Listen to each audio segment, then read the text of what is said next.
Taylor Kitsch. Taylor Kitsch should have been a star. He had everything. Looks, charisma, a breakout TV role that screamed potential. Friday Night Lights made him the guy everyone thought was next, the one destined to lead franchises. Then came John Carter, a $250 million gamble that tanked harder than anyone expected, not because he was bad, but because the movie was dead before it even started. Marketing chaos, studio panic, a misfire dressed as destiny. Battleship followed. $220 million budget. Another disaster. Hollywood doesn't forgive twice in 12 months. In another universe, those two movies explode at the box office. Taylor Kitsch becomes the face of a generation. But that universe isn't this one.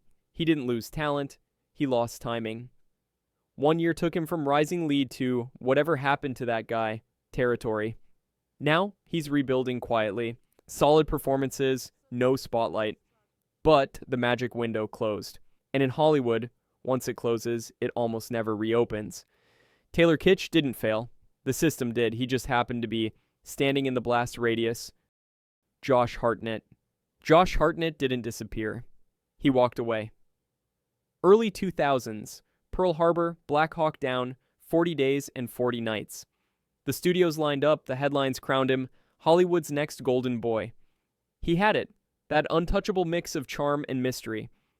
Then came the offers. Spider-Man. Batman Begins. Superman Returns.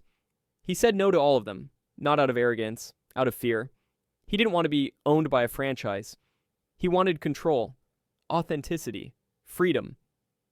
But Hollywood doesn't like that word freedom. While others built empires off capes and comic books, Hartnett drifted into the indie shadows. Small films, quiet performances, art over audiences, noble choices that cost him everything mainstream. He could have been a household name. Instead, he became a ghost. Sometimes success isn't lost, it's declined. Josh Hartnett didn't burn out. He just refused to light the match. Lindsay Lohan wasn't supposed to fade. She was supposed to reign. By 18, she'd already done what most actors spend lifetimes chasing. Mean Girls, Freaky Friday, Herbie, fully loaded. She was Hollywood's golden child, a blend of charisma and chaos that felt electric on screen. Every studio wanted her. Every tabloid followed her. She wasn't acting anymore. She was orbiting fame itself. But fame has gravity, and gravity always wins. The late night parties, the DUIs, the mugshots, the whispers of unreliable, difficult, done. The headlines became her career, and the career became a punchline. Hollywood doesn't pause to let you fix yourself. It just moves on without you. By the time she tried to come back, her name carried more scandal than star power, and yet there's still something magnetic about her. Even at her worst, she feels like a movie star. That's the cruel part. The screen loved her more than the world ever did. In another timeline, Lindsay Lohan wins Oscars. She ages into her generation's Julia Roberts. She becomes legendary. But in this one, she became a warning. Talent can launch you into orbit. Discipline keeps you there. Lohan had talent, not discipline, and Hollywood never forgets which. Shia LaBeouf. Shia LaBeouf didn't rise, he erupted. From Disney kid to global box office magnet, Transformers, Indiana Jones, Fury. He had the kind of intensity you can't fake, the kind that turns cameras into confession booths. Every role looked like therapy, every line like an outburst waiting to happen. For a while, it worked. He wasn't just famous, he was alive on screen. The industry called him unpredictable. You couldn't look away. Then came the spiral. Arrests, fights, public meltdowns. The performance art phase that felt less like rebellion and more like a slow-motion implosion. Hollywood loves a rebel, but not one it can't control. Studios stopped calling. The kid who once carried billion-dollar franchises became a liability with a camera. Shia LaBeouf is the embodiment of self-destruction in 4K. Too raw for comfort, too unstable for the system. Hollywood wanted a star. Shia gave them a mirror, and they couldn't stand the reflection. Armie Hammer. Armie Hammer looked like Hollywood royalty. Square jaw, perfect smile, that old-school movie star presence. When he played the Winklevoss twins in The Social Network, it felt like a prophecy. The next leading man had arrived. Two of him, actually. Then Call Me By Your Name happened. Critical acclaim, Oscar buzz. For a moment, everything aligned. The looks, the talent, the timing, the kind of momentum that turns good careers into golden ones. And then everything imploded. The scandals hit like a wrecking ball. Allegations, headlines, cancellations. Within months, the industry that once chased him couldn't drop him fast enough. Studios erased his name, agents disappeared. His roles were quietly recast. Armie Hammer didn't fade, he was erased. He went from the next Brad Pitt to where is he now, almost overnight. In Hollywood, image is currency, and once it's tainted, no amount of talent can clean it. A career built on perfection, undone by revelation, the kind of ending even Hollywood wouldn't dare to script. Hayden Christensen was supposed to be untouchable, the man who was chosen to become Anakin Skywalker, the future Darth Vader, the most iconic villain in film history, the bridge between myth and legend. Every actor dreams of a role that defines a generation.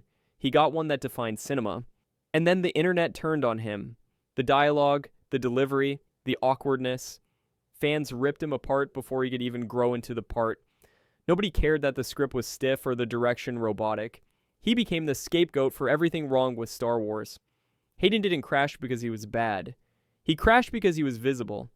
Every flaw magnified. Fame without mercy. After Revenge of the Sith, he vanished.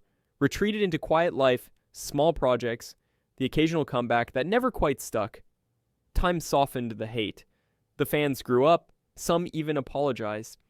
But in Hollywood, nostalgia doesn't rebuild what cynicism destroyed. He returned years later for Obi-Wan Kenobi. The cheers were loud. The redemption arc is complete.